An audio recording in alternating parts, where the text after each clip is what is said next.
Hello, ladies and gentlemen, and welcome to another Fabulous Ramblings episode.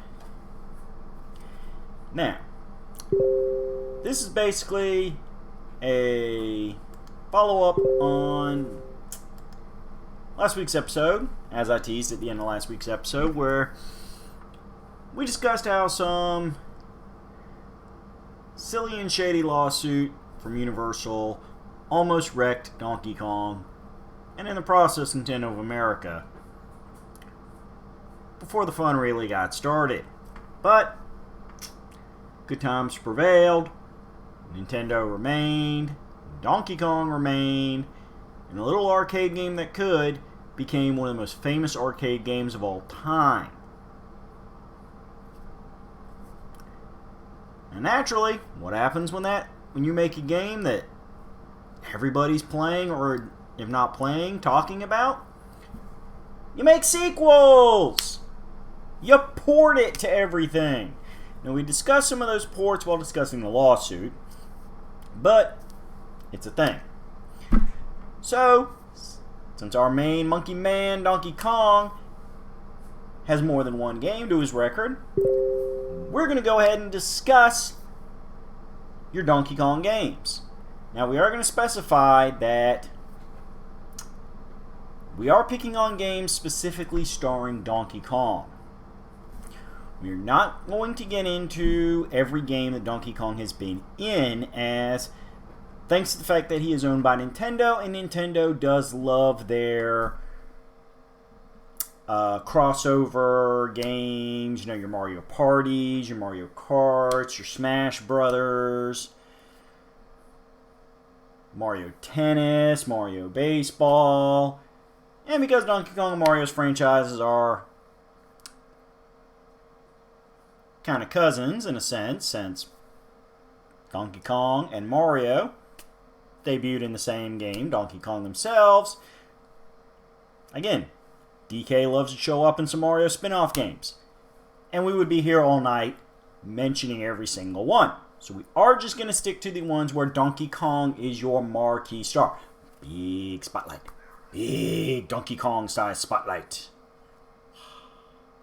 Too big for just my brain. So we put it out all here. So saying that, let us start with the obvious. The one we have mentioned last week. The one we continue to mention in the intro. And that is 1981's Donkey Kong. Now, y'all know the game. Y'all love the game. Classic. You play Jumpman. You scale a construction site, trying to rescue your girlfriend Pauline from the aforementioned Donkey Kong. He's throwing barrels at you, occasionally fireballs. You gotta jump, grab the hammer to smash, and climb the ladders until your goal is achieved.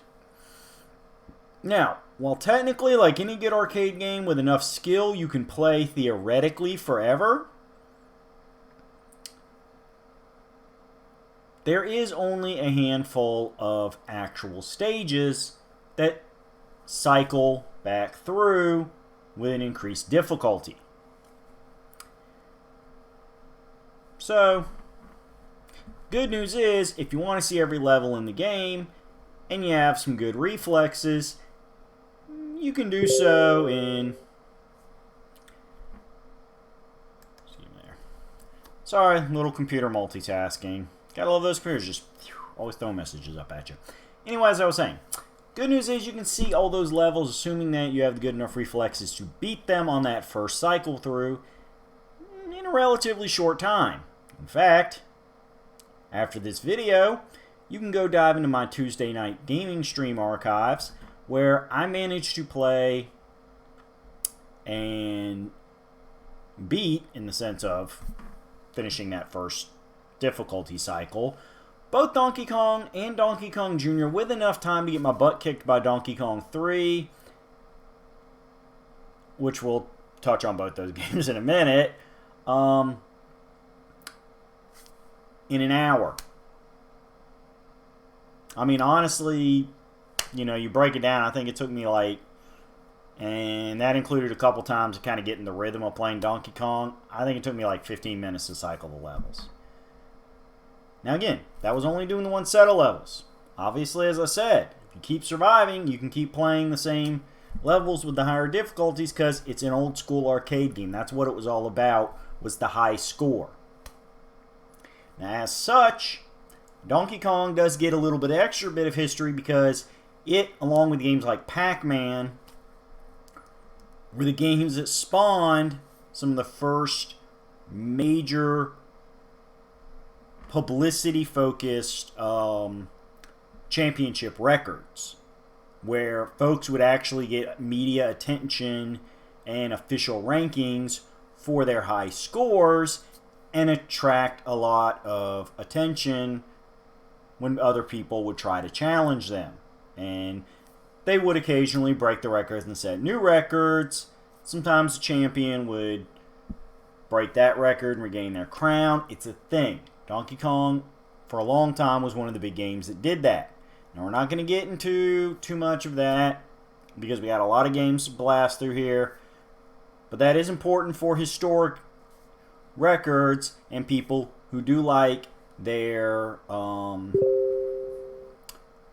professional gaming leagues, that in a lot of ways those early arcade top score events were the predecessors to these, because that was the first time that video gaming and being really highly skilled at video gaming was put on a public platform, and there was major incentive to beat it in front of a crowd.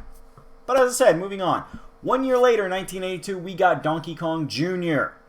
Now here's where the formula flips, and in a extremely rare, as in I cannot think of another time it happened, Mario is distinctly cast as the villain, when in a little bit of revenge for what happened in Donkey Kong, he in turn kidnaps our buddy Donkey.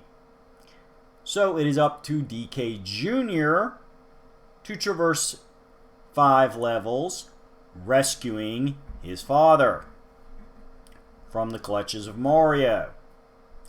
Good times. Now, like the aforementioned Donkey Kong, the game is technically unlimited in that you can continue cycling through those levels until it gets too difficult for you. Personally, out of the two classics, the two icons, I prefer Donkey Kong Jr. The stages seem to have a little bit more variety to them. I mean, ultimately it is still jumping and avoiding enemies, and climbing, but with it being Donkey Kong Jr., you tend to be climbing the vines, and you can like grab the vines and kind of shimmy sideways, and back that way, and then up and down. It really is everything a sequel should be, in that they took all the mechanics of the first game, upped them up another level, and then gave it just enough of a tweak to a storyline to make it feel like it's its own game and not a rehash of what you did before. So, mad props to DK Jr.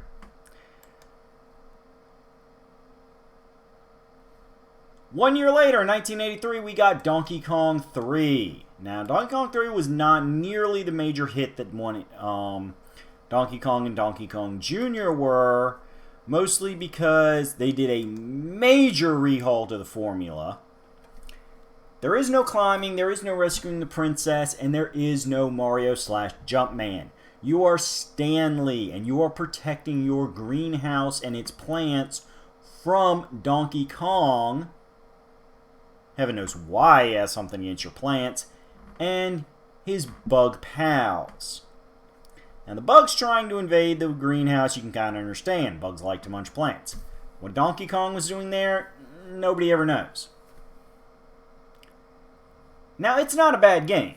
As I said, I did play it on my stream. I've played it several times over my lifetime, before that event, which is, the one I have on record here. Video or it didn't happen. Rules of the internet. But, again, you can blatantly see where it is not the game that Donkey Kong Jr. were. They strayed a little too far from the formula. It's... I mean, in my mind, it's almost more like a spin-off than anything. It's not a bad game. If you like arcade-style games with, you know, a noticeable difficulty, learning curve to it, sure, go ahead. Throw it on. Have some fun with it. If you love Donkey Kong 3, I have nothing against you. You are free to have that opinion. I'm just saying, for me personally, I don't quite get into the game as hard as I do the first two. Now, after that, we take a bit of a sabbatical from Donkey Kong-led games. Mostly because by this time Mario is firing on all cylinders. Over the rest of the 80s, you also saw the rise of other Nintendo icons like Link and Samus Aran, and third-party major characters like Capcom's Mega Man and Konami's Simon Belmont through Castlevania and Castlevania 2, and of course his ancestor Trevor Belmont on Castlevania 3. So there was a lot more competition, and as 3 showed, you can't just put the big ape in everything and expect it to be great. Donkey Kong really had to think hard about what made Donkey Kong. So, in the advice of a great man, go back to the beginning. Vazini told me, go back to the beginning. 10 points if you catch that reference. We saw in 1994, 11 years after Donkey Kong 3 came out, a Game Boy title also called Donkey Kong, but fan title usually refers to it as Donkey Kong 94 to avoid confusion. This was a throwback to the original Donkey Kong Jr. style gameplay, but so much more of it. So much more. We go back to Mario being the good guy trying to save Pauline from Donkey Kong. But this time, yes, you do play those familiar handful of levels from the original Donkey Kong game. That's not all of it though. This time, when you beat them and you knock DK on his butt, it's not a, hey, retry it on higher difficulty cycle. DK dusts himself off, grabs Pauline again, calls on DK Jr. to help watch his back, and moves to another world with several more levels of its own. That's right, we are going massive on the level count this time. All the great mechanics they got in the first 2 games recreated, along with a new kind of super flippy jump maneuver for Mario, but so many more levels with a variety of themes and locations as you go on the great chase to track down Pauline. In fact, give me just a second. I'm going to go ahead and throw this out here. That was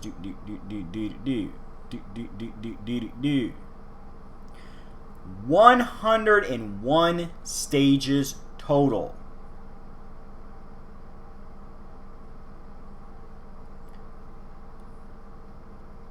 That is a lot of Donkey Kong.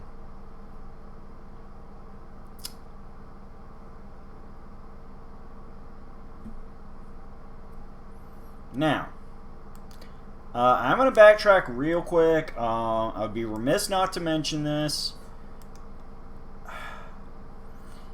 In 1988, on the NES, there was a game called Donkey Kong Classics. Now again, if you do go back into the archives after this video and watch my game stream of the Donkey Kong trilogy,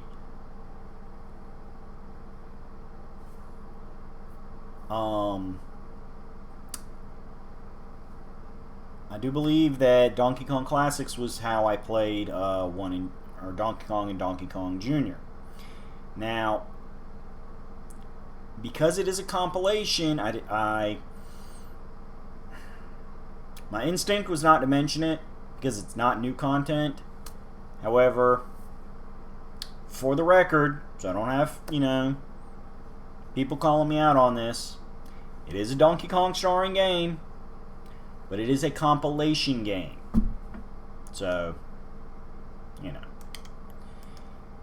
it gets an honorable mention. This is its honorable mention.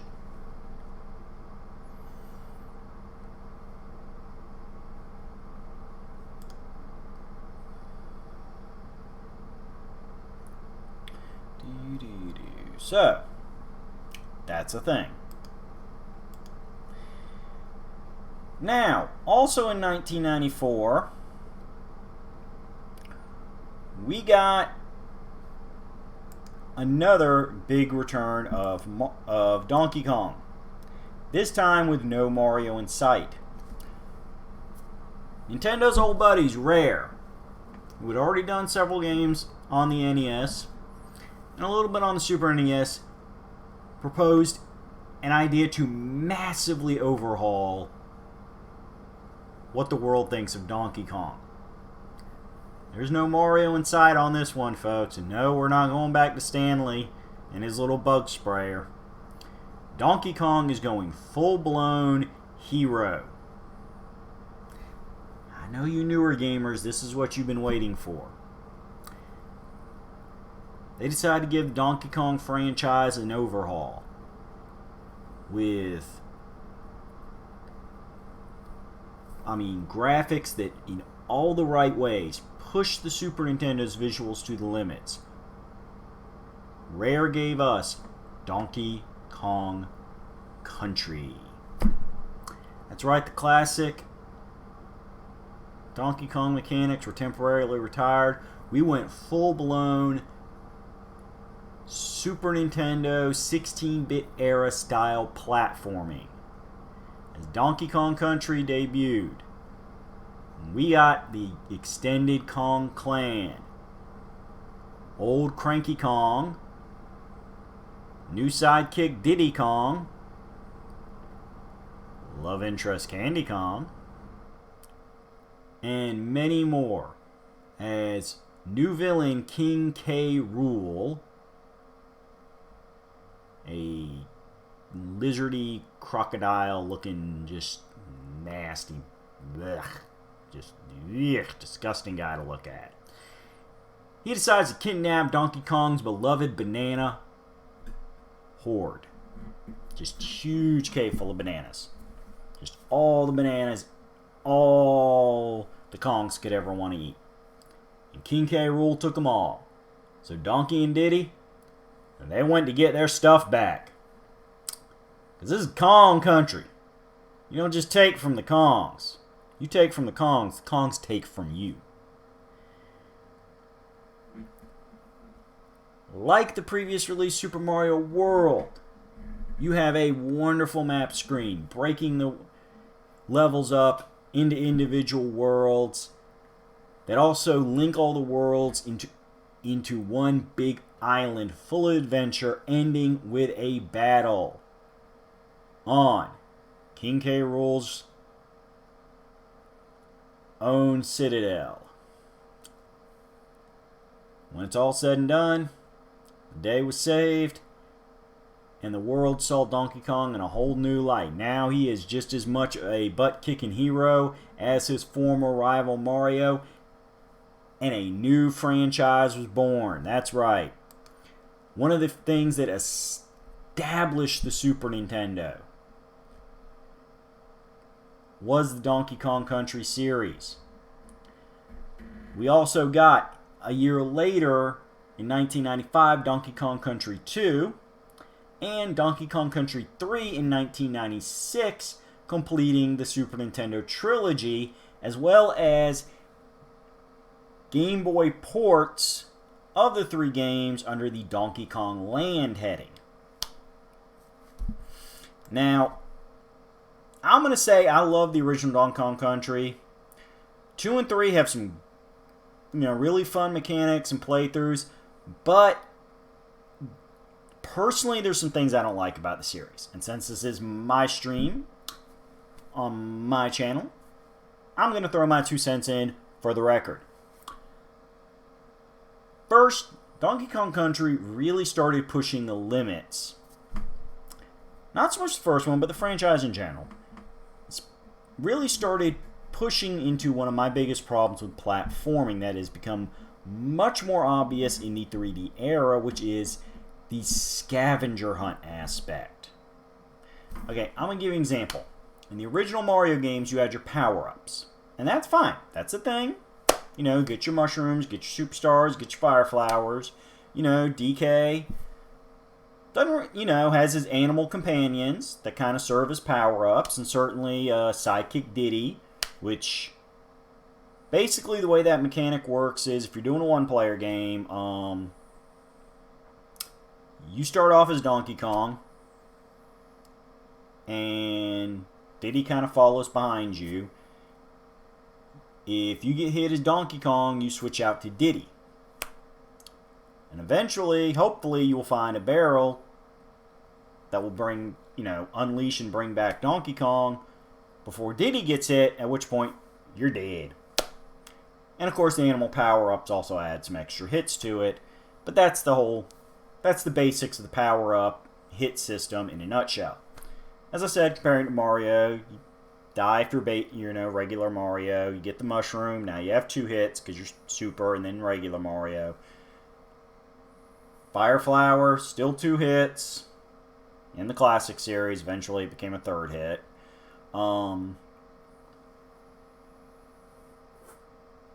But you also have the addition of the Fireball power-up, just like the Animal Companions, gives you different attacks. But then you had the Kong letters. Okay. Now, the bananas were one thing. The individual bananas, because those were comparable to the coins in Mario. But now you have the Kong letters. Where if you get all 4 Kong letters in any given level, it gives you an extra life. Okay, I guess that's comparable to Super Mario World, where you had the extra, besides the regular coins, you had the dinosaur coins. So, it kind of works, but it's like, really? It's more stuff we got to kind of keep an eye out for. I thought the point of the game was to get from point A to point B. And Donkey Kong 2, they had some other stuff to collect. You have like the Kong coins. Donkey Kong 3, you have the Kong coins. You have the bananas. You have the Kong letters. And in a handful of levels, you have the banana birds. Later games, which we're going to touch on in a minute, they also had like puzzle pieces, and oh my god, it got to the point where in the later games of the franchise, there's like 5-6 different things you're supposed to collect in every level. Not 5-6 items, like 5-6 different groups of things. Like, it's more about, as I said, scavenger hunting than actually platforming and surviving the level. I'm not just picking on Donkey Kong. As I said, pretty much everything 3D gaming does it. The later Mario games got horrible about that. Like Mario 3D World. Long story short, if you want to see every level in the game, you have to 100% the game. Like, it's not a, hey, you survived, here's your reward. It's a, no, you have to perfect this game. You have to be perfect at this game. That's just a lot of pressure to put on gamers. Especially platform gaming. It's just let us platform. Let us run and jump. And have fun doing it. But that's my little side rant. My other problem, real quick, with the Donkey Kong Country games is that they kept switching around your protagonists. Okay, Donkey Kong Country. You have Donkey Kong. Great. Donkey Kong Country. Obviously, you're going to play as Donkey Kong. They introduced Diddy Kong. Yeah, sidekick. Again, kind of worked with the hit point formula. Good deal. Second game. It's Diddy and his girlfriend, Dixie. So where's Donkey Kong in Donkey Kong Country 2? Well, he's kidnapped. You have to rescue Donkey Kong. Okay, it's kind of like Donkey Kong Jr. formula, except they did name the game Junior to help designate, he's the main motivator. Oh, and Donkey Kong is the bad guy, so it really probably should have been called Jumpman. Maybe Jumpman versus Donkey Kong. I don't know.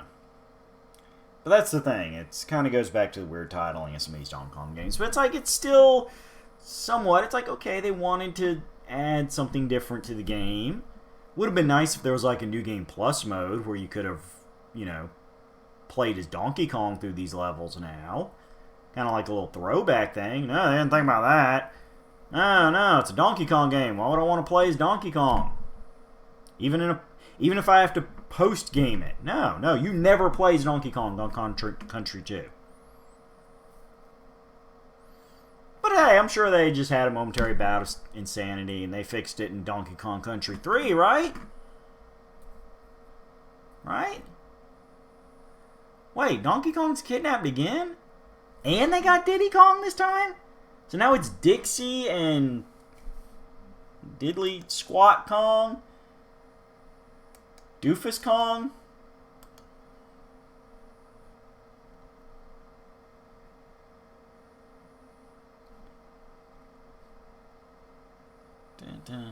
Alright, no, seriously, what is the name of this idiot? Kitty Kong! Yeah, they got rid of the DK thing. Kitty Kong. Yeah. Screw you, Kitty. Seriously. Especially because Kitty basically controls like Donkey Kong. He's large, whereas Dixie and Diddy were kind of smaller, more, your classic monkey, like Curious George type.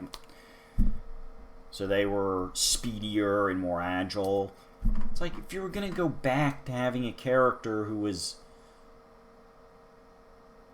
heavy feeling and more about the power than the speed, then just let us play as Donkey. Just say it's Diddy kidnapped this time and it's Donkey and Dixie to the rescue. Kind of mixed and matched from the first and the second game. Oh, we gotta have Kitty Kong. His little onesie. Crying when he dies. You're a hero. Heroes don't cry. You baby.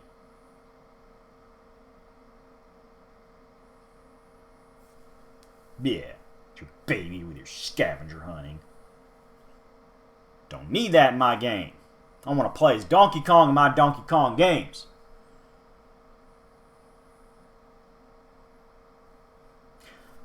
But 2 and 3 have a lot of fans, and again, I am having some little fun here, throwing a little,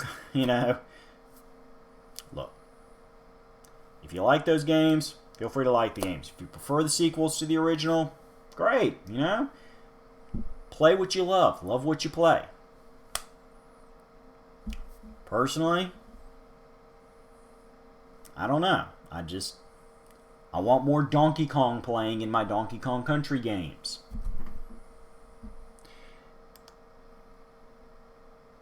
Now, we did get the spin-off game Diddy Kong Racing, which again I'm going to mention kind of in passing as an honorable mention because technically it's not starring Donkey Kong, although it is a spin-off of the Donkey Kong Country series. Diddy Kong Racing also introduced Banjo-Kazooie, who would soon get their own spin-off 3D platforming game that would go on to much acclaim, and Conker, who had a very South Park-inspired, mature humor, shock value humor, game called Conker's Bad Fur Day that is infamous and is fun in its own way. However, staying with the core series, Donkey Kong Country series would get one more little bit of fun in 1999 with Donkey Kong 64, kind of obviously for the Nintendo 64.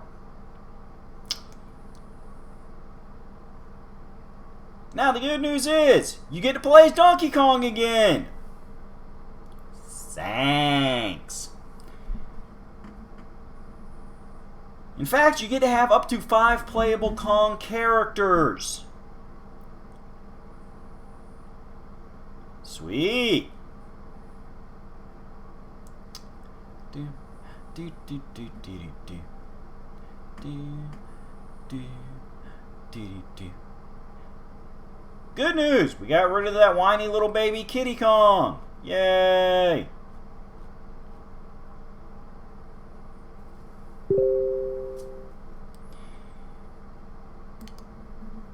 So, it's good times. Brought the Donkey Kong Country idea fully 3D. Unfortunately, Nintendo 64 was kind of an awkward console for Nintendo. There was some definite 3D growing pains. Mario 64, great acclaim. Zelda Ocarina of Time and Majora's Mask, beautiful games. Mario Kart 64, great sequel. First Super Smash Bros. Game came out, great. GoldenEye, great. Problem is, once you get through that first tier, that A-level iconic games, unfortunately there was a huge drop.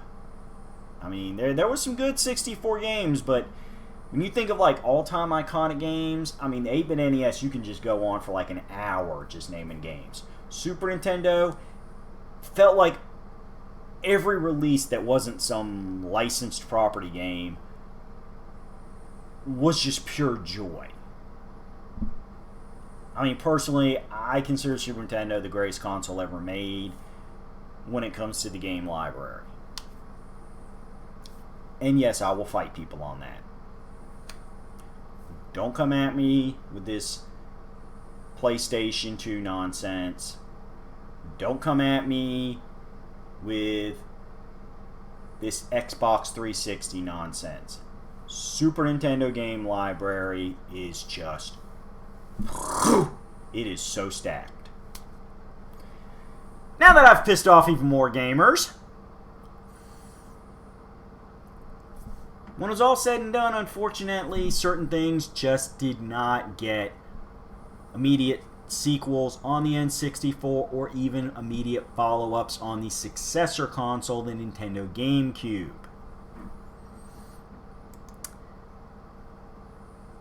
And in the case of Donkey Kong Country series, they had to wait even longer.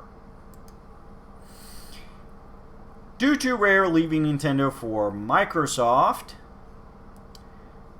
and with it certainly some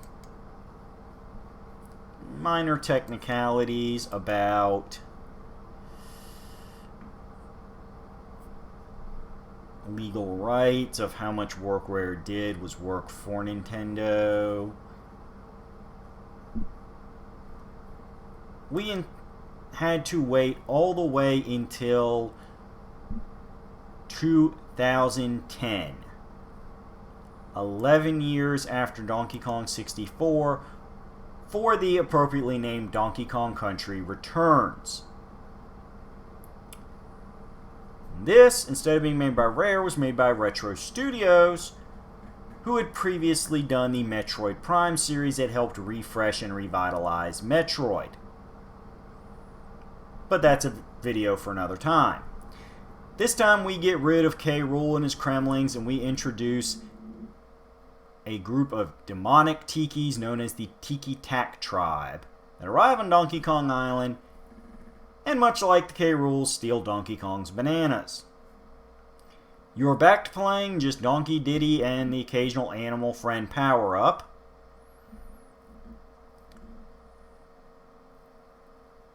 and it was all good. It is a very fun game to play. It does harken back to the mechanics and 2D platforming goodness of the original trilogy.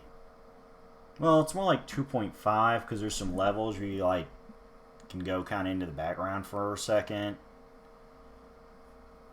But still, it felt nostalgic, which is what everybody wanted from a long-anticipated return to a franchise. Now, besides a remake for the 3DS, Donkey Kong Country Returns was also get a direct sequel for the Wii U in 2014, so a nice 4-year wait. Which is good. Take time to develop a good idea. Nothing wrong with that. Called Donkey Kong Country Tropical Freeze, which itself got an enhanced port for the Nintendo Switch like a lot of Wii U games did. And again, that's a video for another time when I'm feeling super ranty. This time, Donkey Kong and his clan must venture across 5 islands to save their home, Donkey Kong Island, after it is frozen over by the villainous Snowmads, a group of Arctic invaders from the northern seas. And again, it is a highly fun game. So, you think we're at the end of our video? Nope. Nope. Nope. Nip. Nip, nip, nip, nip, nip, nip, nip, nip, nip. You cannot keep a good Kong down. Besides some more spin-off games, including music rhythm games like Donkey Konga and Donkey Kong Jungle Beat, we had, on Donkey Konga 2 and 3, we got a new sub-series set loose, which is the Mario vs. Donkey Kong series. That's right, folks. In a true nostalgia throwback, after many, many years, Nintendo decided to reignite the Mario-Donkey Kong rivalry full-blown.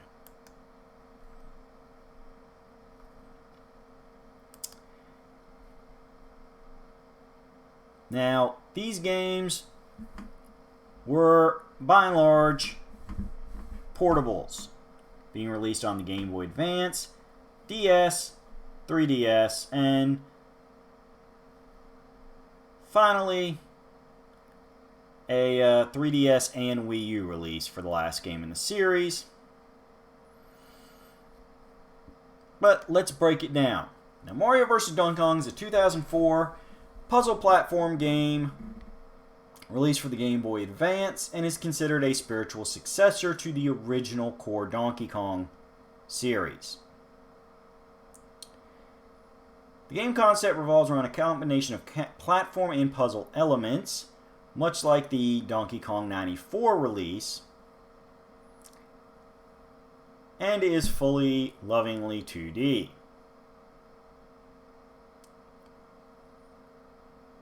This time they tend to focus on Donkey Kong taking not Pauline herself, although she does appear in the games for lovely nostalgic continuity nods. Woo! He's swinging like Donkey Kong, swinging on the vines. But the fact that Pauline has gotten into a bit of being her own woman, and through the mutual friendship she maintains with both Donkey Kong and Mario, they get drawn into a rivalry, specifically when Mario gets a series of Mario wind-up toys made in his honor and a huge celebration to mark the release of these toys, and Donkey Kong gets a little jealous. This would be one of the running themes of the game. Instead of kidnapping women, it is more of a spotlight professional rivalry issue. Who's the bigger star? Now, these are definitely games that are very fun for older gamers, as they are an arcade-style, nostalgia-filled throwback.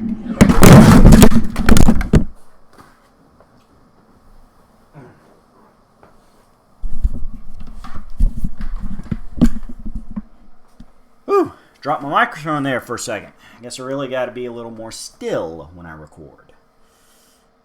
We're going to go ahead and keep that lovingly outtake in because, as I said, I do these things unedited, one shot, by and large improv, because I want you to feel like you are sincerely getting a conversation with me and getting a feel for how my brain works.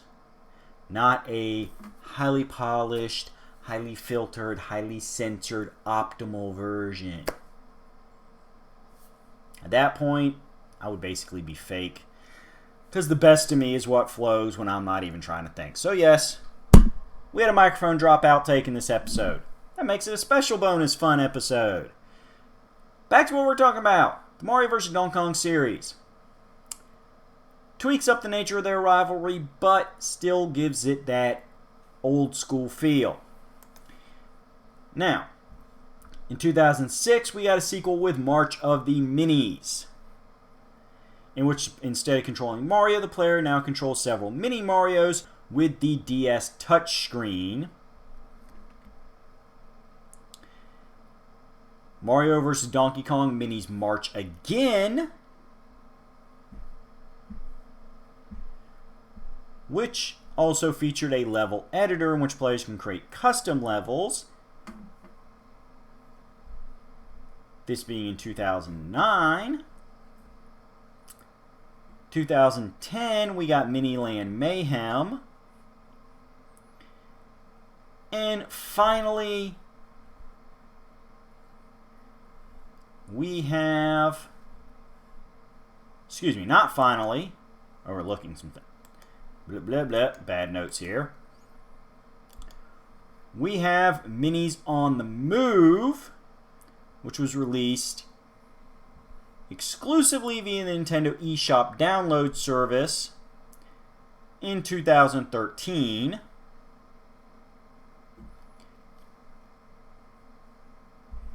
In which you're continuing to control the Mini Marios, culminating with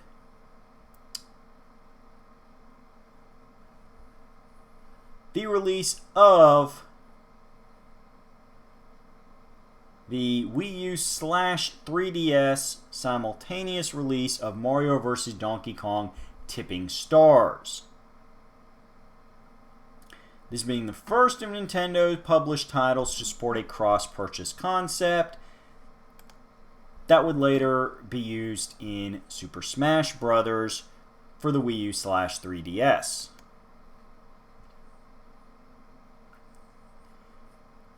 Now the game returns to a full-blown two-dimensional side view, as in the first Mario vs. Donkey Kong game.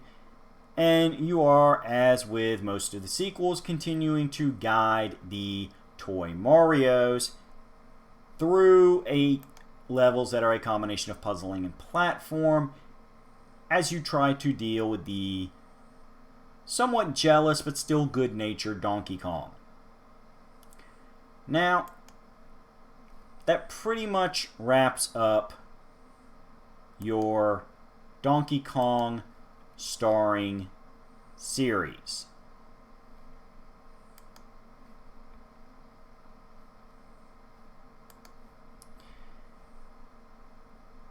Now,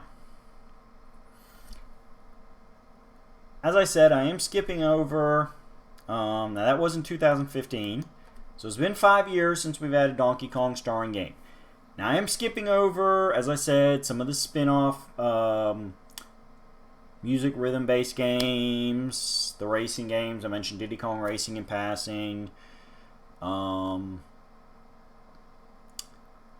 I did want to focus on the core arcade platform games. The iconics. And as I said, Donkey Kong, through his connections with Mario, continues to star in most of your Mario spin-off games, your Mario Parties, your Mario Karts, Smash Brothers, Mario Baseball, Tennis, Soccer. He was in the featured in the DLC expansions of that Mario Rabbids game. I didn't really play that one much, and as I said, he's not in the original game, but in the DLC expansion. Can't really comment on that one too much. There are plenty of good reviews for it online. Honestly, I'm not crazy about the Rabbids. But, as I said earlier, to each their own. So are we going to get a full-blown Donkey Kong original game on the Switch? I certainly hope so. I hope we don't get a long drought between Donkey Kong games. As I said, the Donkey Kong Returns and Tropical Freeze games did very well. They are very fun to play. Got a lot of positive reviews, so I'm hoping maybe we'll just continue making the Country series the prime games. Personally, I would not be opposed to like a OG Donkey Kong compilation. Like, you don't even have to HD remake it. I know that's the big thing right now. Everybody wants HD remakes of everything. Honestly, look.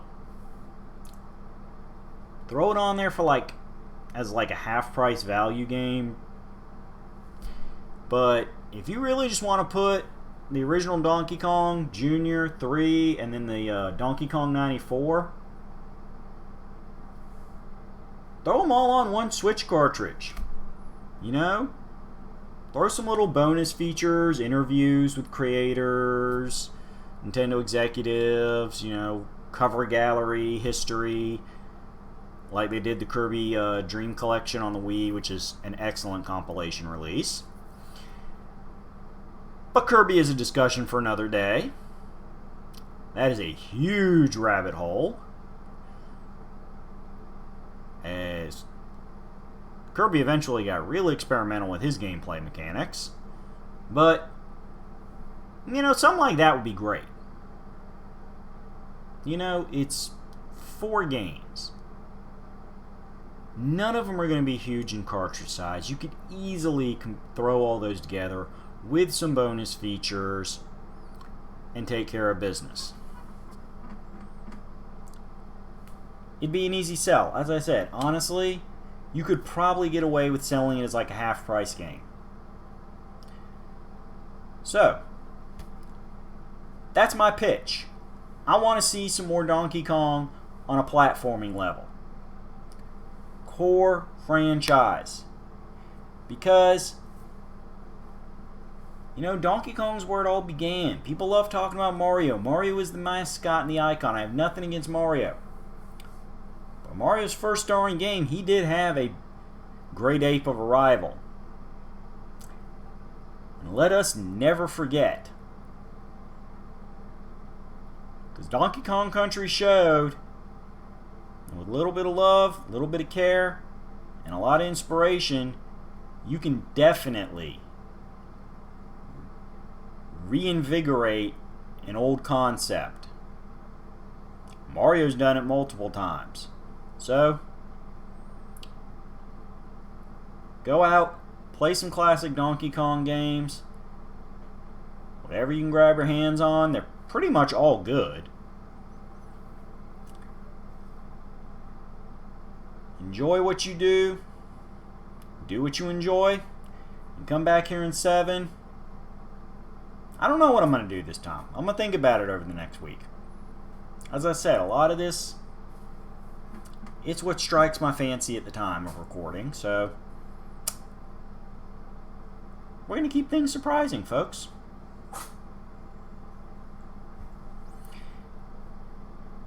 Stay healthy, stay happy, and remember, you're allowed to criticize, but be constructive about it. And be ready to accept that some people are going to disagree with your criticism, no matter how constructive it is, blah, blah, blah, and how tongue-tied you get trying to say it. No reason to fight, no reason to hate. We're all here for some entertainment.